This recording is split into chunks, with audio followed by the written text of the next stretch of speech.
ಭಾರತದ ಯುದ್ಧ ಸಿದ್ಧತೆಗೆ ಪಾಕಿಸ್ತಾನ ಬೆದರು ಹೋಗಿದೆ. ಯುದ್ಧ ತಡೆಯಲು ಮುಸ್ಲಿಂ ದೇಶಗಳಿಗೆ ಪಾಕ್ ದುಂಬಾಲು ಬಿದ್ದಿದೆ. ನಿಮ್ಮ ಪ್ರಭಾವವನ್ನ ಬೀರಿ ಭಾರತದ ಯುದ್ಧವನ್ನ ತಪ್ಪಿಸಿ. 3 ದೇಶದ ರಾಯಭಾರಿಗೆ ಪಾಕ್ ಪ್ರಧಾನಿ ಶರೀಫ್ ಕರೆ ಮಾಡಿ ಈ ರೀತಿ ಮನವಿ ಮಾಡಿಕೊಂಡಿದ್ದಾರೆ. ಅಮೆರಿಕ ಅಧ್ಯಕ್ಷ ಡೊನಾಲ್ಡ್ ಟ್ರಂಪ್ಗೆ ಸಹ ಮನವಿ ಮಾಡಲಾಗಿದೆ.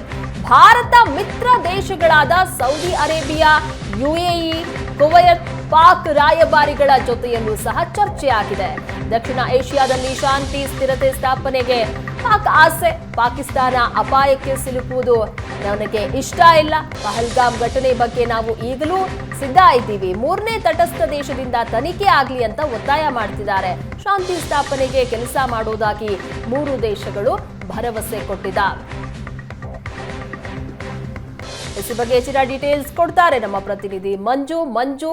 ಭಾರತ ಯುದ್ಧ ಮಾಡಿದ್ದೇ ಆದ್ರೆ ನಮಗೆ ಉಳಿಗಾಲ ಇಲ್ಲ ಅನ್ನೋದು ಪಾಕಿಸ್ತಾನಕ್ಕೆ ಗೊತ್ತು. ಹಾಗಾಗಿನೇ ಭಾರತದ ಮಿತ್ರ ರಾಷ್ಟ್ರಗಳ ಬಳಿಯಲ್ಲಿ ಮನವಿ ಮಾಡ್ಕೊಳ್ತಾ ಇದೆ, ಹೇಗಾದ್ರೂ ಮಾಡಿ ಯುದ್ಧವನ್ನ ತಪ್ಪಿಸಿ ಅಂತ. ಯಾವೆಲ್ಲ ದೇಶಗಳಿಗೆ ಮನವಿ ಮಾಡ್ಕೊಂಡಿದೆ, ಆ ಎಲ್ಲ ದೇಶಗಳಿಂದ ಏನು ಉತ್ತರ ಸಿಕ್ಕಿದೆ?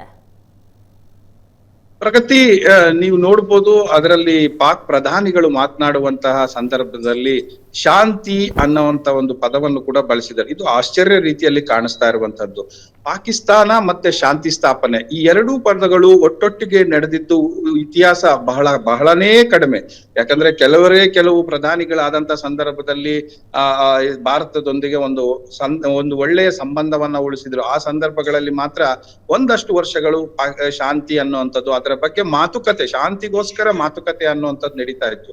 ಆದ್ರೆ ಈಗ ನೋಡಿ, ಪಾಕಿಸ್ತಾನ ಮಾಡುವುದೆಲ್ಲವನ್ನೂ ಮಾಡಿ ತನ್ನ ಸೈನಿಕರನ್ನ ಬಿಟ್ಟು ISI ಮೂಲಕ ಮಾಡಿಸಿ ಲಷ್ಕರ್ ತಯ್ಯಬಾ ಸಂಘಟನೆ ಬಳಸಿಕೊಂಡು ಅವರಿಗೆ ಬೆಂಬಲವಾಗಿ ನಿಂತು ಇಡೀ ಘಟನೆ ನಡೆದ ಮೇಲೆ 26 ಮಂದಿ ಭಾರತೀಯರು ಒಂದು ರೀತಿ ಮೃತಪಟ್ಟ ಬಳಿಕ ಈಗ ಶುರುವಾಗಿರುವಂತದ್ದು. ಅದಕ್ಕೆ ಯಾಕಂದ್ರೆ ಈ ಯುದ್ಧದ ಪರಿಣಾಮ ಏನಾಗಬಹುದು ಪಾಕಿಸ್ತಾನಕ್ಕೆ ಅನ್ನುವಂತ ಸ್ಪಷ್ಟ ಕಲ್ಪನೆ ಬಹುತೇಕ ಬಂದಂಗೆ ಕಾಣಿಸ್ತಾ ಇದೆ. ಹಾಗಾಗಿ ಭಾರತದ ಮಿತ್ರ ರಾಷ್ಟ್ರಗಳು ಯಾರ್ಯಾರಿದ್ದಾರೆ, ಅಮೆರಿಕ ಇರ್ಬೋದು, ಸೌದಿ ಅರೇಬಿಯಾ ಇರ್ಬೋದು, ಗಲ್ಫ್ ಕಂಟ್ರೀಸ್ ಇರ್ಬೋದು, ಎಲ್ಲರಿಗೂ ಕೂಡ ದಂಬಾಲ್ ಬೀಳಕ್ ಶುರು ಮಾಡಿದ್ದಾರೆ. ನಮಗೆ ಹೆಲ್ಪ್ ಮಾಡಿ, ಈ ಸಂದರ್ಭದಲ್ಲಿ ನಮ್ಮ ನೆರವಿಗೆ ಬನ್ನಿ, ಯುದ್ಧ ಆಗದಂತೆ ತಡೀರಿ ಅನ್ನುವಂಥದ್ದು. ಆದ್ರೆ ಇಲ್ಲಿವರೆಗೂ ಕೂಡ ಬೇರೆಯವರಿಗೆ ಶಾಂತಿ ಸ್ಥಾಪನೆಗೆ ಮಾಡ್ಬೇಕು ಅನ್ನುವಂತಹ ಮನವಿಯನ್ನು ಮಾಡ್ಲಿಕ್ಕಾಗತ್ತೆ. ಆದ್ರೆ ಈ ಘಟನೆಗೆ ಯಾರು ಕಾರಣ ಅನ್ನುವಂಥದ್ದು ಕೂಡ ಪಾಕಿಸ್ತಾನಕ್ಕೆ ಈಗ ಆಲ್ರೆಡಿ ಗೊತ್ತಿದೆ. ಅವ್ರಿಗೆ ಏನಾದ್ರೂ ಶಿಕ್ಷೆ ಆಗ್ಬೇಕಲ್ಲ, ಇದನ್ನ ನಾವು ಇಲ್ಲಿ ಶಿಕ್ಷೆ ಕೊಡ್ತೇವೆ ಅನ್ನುವಂಥದ್ದು. ಯಾರ್ಯಾರು ಪ್ರಮುಖ ಪಾತ್ರಧಾರಿಗಳಿದ್ದಾರೆ, ಸೇನಾ ಮುಖ್ಯಸ್ಥರಿಂದ ಇಟ್ಕೊಂಡು ಅವ್ರಿಗೆ ನಾವು ಶಿಕ್ಷೆ ಕೊಡ್ತೀವಿ ಅನ್ನುವಂಥ ಒಂದು ಕಠಿಣ ಕ್ರಮವೂ ಕೂಡ ಅದು ಹೇಳ್ತಾ ಇಲ್ಲ. ಆದ್ರೆ ಈಗ ದಂಬಾಲು ಬೀಳ್ತಾ ಇರುವಂತದ್ದು ನೋಡ್ತಾ ಇದ್ರೆ ಅದು ಬಹುತೇಕ ಗೊತ್ತಾಗಿದೆ ತನ್ನ ಮುಂದಿನ ಭವಿಷ್ಯ ಹೇಗಿರಬಹುದು. ಈ ದಾಳಿಯಿಂದ ಈ ಒಂದು ಏನೇ ಆಪರೇಷನ್ ನಡೆದ್ರು ಪಾಕಿಸ್ತಾನದ ಮುಂದಿನ ಏನು ಭವಿಷ್ಯತ್ ಹೇಗಿದೆ ಅನ್ನುವಂಥದ್ದು ಬಹುತೇಕ ಗೊತ್ತಾದಂಗಿದೆ.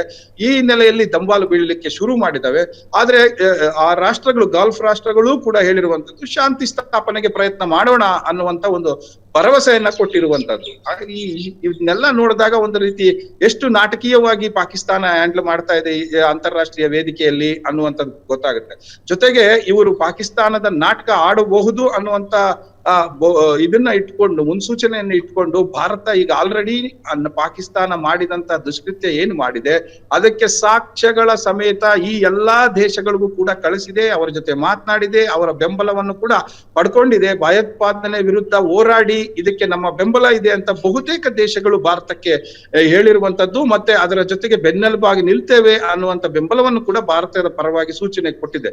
ಸೊ ಈಗ ಪುಕ ಶುರುವಾಗಿರುವಂತದ್ದು ಪಾಕಿಸ್ತಾನಕ್ಕೆ. ನಾವು ಅದರ ಭವಿಷ್ಯ ಮುಂದೇನು ಅನ್ನುವಂಥದ್ದು ಬಹುತೇಕ ಕಾಣಿಸ್ತಾ ಇದ್ದಂಗಿದೆ.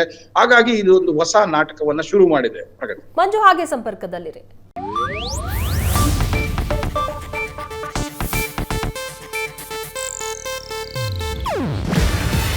ಇದು ಏಷ್ಯಾನೆಟ್ ನ್ಯೂಸ್ ನೆಟ್ವರ್ಕ್ ಪ್ರಸ್ತುತಿ.